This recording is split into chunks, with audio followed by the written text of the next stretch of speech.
দরবারে শুকর আদায় করছি, যিনি মাহে শওয়ালের আরেকটি জুমা আমাদেরকে দান করেছেন।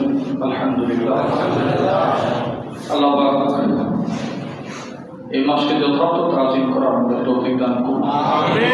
আমাদের সমস্ত অজ্ঞতা, অবজ্ঞা, গাফলতি, অলসতাকে আল্লাহ পাক ক্ষমা করুন।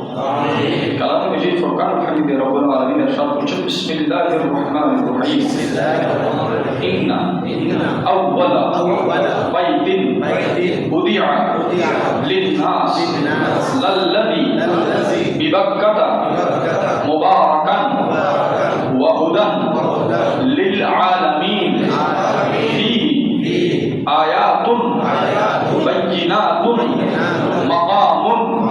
মাকামু ইব্রাহিম ওয়া মান দাখালাহু কানা আমিনান ওয়া লিল্লাহি আলান নাস হিজ্জুল বাইত মান ইসতাতাআ ইলাইহি সাবিলা।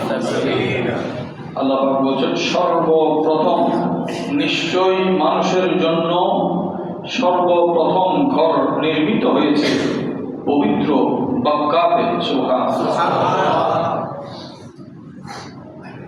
প্রথম ঘর যে মক্কা বলা হচ্ছে, মক্কাতা মুবারাকা। মক্কা মানে মক্কা, মক্কা মানে আগের নাম ছিল মক্কা, পরে নাম হয়েছে মক্কা। এই বরকতময় মোবারক মক্কা নগরীতে সর্বপ্রথম ঘর নির্মিত হয়েছে মানুষের জন্য।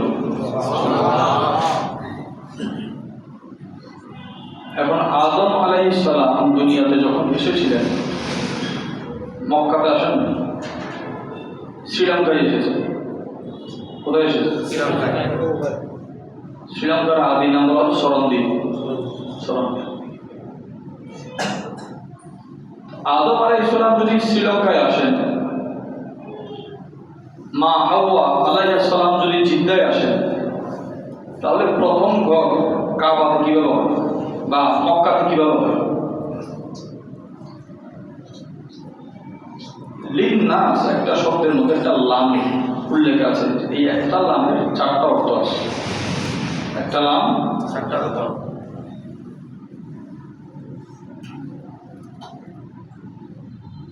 মানুষের জন্য তৈরি মানে মানুষের উপকারের জন্য, মানুষের কোন ঘর উপকারের জন্য সর্বপ্রথম তৈরি ঘর, মানুষ থাকার জন্য ঘর নয়, বরং মানুষের উপকার। উপকার কিসে বলে? ইবাদতের মরকজ হিসেবে আল্লাহর ঘর নির্মাণ হয়েছে সানায়ে কাবা। আম সমাজে প্রচলিত আছে কাবা বানিয়েছেন কে? ইব্রাহিম আলাইহিস সালাম। হাকিকত সর্বপ্রথম কাবা এই জমিনে বানিয়েছেন এই ঘর ফেরেশতারা। ফেরেশতাদের তৈরি খানায়ে কাবা তখন 2টি দরজা ছিল, একটা পূর্বে একটা পশ্চিমে। যখন কাবা খুঁটিগুলো ছিল স্বর্ণের, খুঁটি ছিল কিসের? স্বর্ণের। আদম আলাইহিস সালাম জান্নাতে থাকতে আল্লাহ পাক কত আযীম ও শান নিশানা দিয়েছেন। বলছে এইখানে আমি তোমাকে কোথায় রাখবো, তোমার কোনো নিশানা দাও। আদম আলাইহিস সালামের খাতিরে এখানে বলা হচ্ছে মানুষের জন্য। ওই মানুষের জন্য মানে মানুষ মানে আমি নয়, আপনি নয়, আমরা নয়। এটা প্রথম মুরাদ হযরত আদম আলাইহিস সালাম, যে কাবা জমিনে এসেছে আদম আলাইহিস সালামের জন্য। কাবা এসেছে, তাহলে কাবার আশাটা যদি নবীর জন্য হয়, আমাদের কাবাতে যাওয়াটা আল্লাহ এবং রসুলের জন্য হলে কোনো সমস্যা নেই। এই হজের মৌসুম হাজিগণ যাবেন, ওমরায় যাবেন, মক্কা শরীফ মদিনা শরীফ যেতে যেতে মানুষ হেদায়েতের বাণী আনতে গিয়ে অনেকে গোমরা হয়ে যাবে। তারা মনে করে কাবা আলাদা, নবী আলাদা, অথচ এই কাবার অস্তিত্ব জমিনে এসেছে আদম আলাইহিস সালামের মহব্বতে। আচ্ছা, আল্লাহ পাক বলছেন ওয়াহুদান লিল আলামিন, এটা এমন একটা ঘর যেখানে কায়নাতের জন্য হেদায়েত আছে। আল্লাহ পাক বলেন নাই মানুষের জন্য হেদায়েত, আল্লাহ পাক বলেন নাই শুধু হেদায়েত, বলছে এখানে কায়নাতের জন্য হেদায়েত আছে, বিশ্ব ব্রহ্মাণ্ডের জন্য হেদায়েত আছে। একটা ঘরের মধ্যে কি হেদায়েত থাকতে পারে? এই ঘর থেকে কে হেদায়েত দিতে পারে? আপনি দেখেন কাবার সাথে একটা পাথর লাগানো আছে, যে পাথর চুমু দিলে জিন্দেগির গুনাহ মাফ হয়ে যায়। হাজরে আসওয়াদ, আসওয়াদ পাথর।